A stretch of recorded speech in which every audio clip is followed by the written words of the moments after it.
जो इनका प्लीडिंग ही नहीं है उसके बाहर जाकर ये दूसरा स्टैंड ले सकते हैं क्या? और दूसरी चीज, लिया भी तो भी कॉन्ट्राडिक्टरी स्टैंड ले सकते हैं क्या? नहीं, इसका सुप्रीम कोर्ट का जजमेंट है, हाई कोर्ट का जजमेंट है, inconsistent contradictory stand is not permissible. मतलब ना आप उसको कंसिडर कर सकते हो, ना उसके बेस पे उनको कुछ रिलीफ दे सकते हो। कोर्ट ने कहा हाँ ठीक है, ये पॉइंट एक हो गया। दूसरा पॉइंट, मैंने कहा ये जिस चीज पे रिलाय कर रहे हैं कि हमने ये 4 लाख लोगों की जान बचाई है, ये कोई ये प्रूफ्स नहीं है, ये एक इनके ही पैसे पे एक रिपोर्ट बनाया। 4 लाख या 40 लाख लोगों की? नहीं, 4 लाख, इंडिया में 4 लाख बचाए बोले। अच्छा, ये कह रहा है इंडिया में हमने 4 लाख लोगों की जान बचाई है। जान बचाई है तो नहीं, 40 लाख है, 4 मिलियन बोला है, 4 लाख बोला 40, हाँ 40 लाख लोगों की जान बचाई है। अच्छा हाँ, तो उसके बदले में हमने अपने जो 2 टॉप के वॉरियर है अपने, उनके 2 रिपोर्ट दिए हमने। एक डॉक्टर अमितो बैनर्जी का क्या ब्राउनस्टोन में पब्लिश हुआ वाला उनका ये है पेपर, और एक प्रोफेसर भास्कर रमन का। कोर्ट ने दोनों पढ़ा। उसमें बहुत अमितो बैनर्जी का तो बहुत ही ब्यूटीफुल, ताकि एक स्कूल का बच्चा भी ये समझ जाएगा। पहली चीज तो इन्होंने खुद ने स्पॉन्सर किया है। दूसरी चीज, जिस देशों में आप साउथ अफ्रीका या जो भी है, ये पूरा ग्राफ दिया है कि जहां वैक्सीनेशन कम है वहां डेथ कम है, जहां वैक्सीनेशन ज्यादा है वहां डेथ ज्यादा है। तो जो कम, और जहां वैक्सीनेशन हुआ नहीं है, मिनिमम है, तो वहां पर भी तो डेथ कम हुई।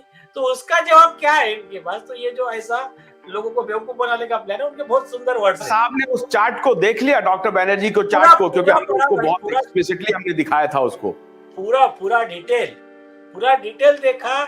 और डॉक्टर अमितो बैनर्जी कौन है ये भी पूरा पढ़ा, कि उनका जो ये था कि आर्म फोर्सेस के लिए काम किया इन्होंने, कई एपिडेमियोलॉजी, इसके पहले के पैंडेमिक इन्होंने हैंडल किए, तो सब उनका पूरा डिटेल पढ़ा है। और कोर्ट वाज इम्प्रेस्ड कि यस। तो मैंने कहा एक तो पहली चीज एक मैथमेटिकल मॉडल है, उसके बाद में इसने सीरम इंस्टीट्यूट ने ये बात को छुपाया कि इसके अगेंस्ट में 2 रिस्पॉन्सिबल लोगों के आर्टिकल आए हुए हैं। और तीसरी चीज, गवर्नमेंट ऑफ इंडिया ने खुद रिजेक्ट किया ये मॉडल। मैथमेटिकल मॉडल को तो भास्कर रमन ने रिजेक्ट करवा दिया है। उनका भी बहुत जबरदस्त आर्टिकल है, उनको कोर्ट ने देखा। हाँ, भास्कर रमन का भी देखा उन्होंने। Very good. हाँ, भास्कर रमन का भी देखा, अमितो बैनर्जी का देखा, और इवन गवर्नमेंट ऑफ इंडिया ने भी कहा है कि इनके मैथमेटिकल मॉडल गलत है, झूठे हैं WHO के, वो भी एक आर्टिकल हमने बताया। तो ये एक है। इसके अलावा वो तो ये एक लॉ है अपना, लॉ ऑफ एविडेंस, उसमें ये जो आर्टिकल होता है ना, ऐसा कुछ अभी जिसमें कॉन्फ्लिक्ट ऑफ इंटरेस्ट है, मैंने अभी कल चल के सुनिए, अगर QI ने पब्लिश किया कि नीलेश ओझा के वजह से पूरे दुनिया में 50 करोड़ लोगों की जान बची है, और वो उनका जो बनाया डॉक्यूमेंट्री, उसमें लिखा कि स्पॉन्सर्ड बाय एडवोकेट नीलेश ओझा। मैंने पैसा दिया, आपको डॉक्यूमेंट्री बनाने लगा, तो वो कॉन्फ्लिक्ट ऑफ इंटरेस्ट रिलायबल भी नहीं है।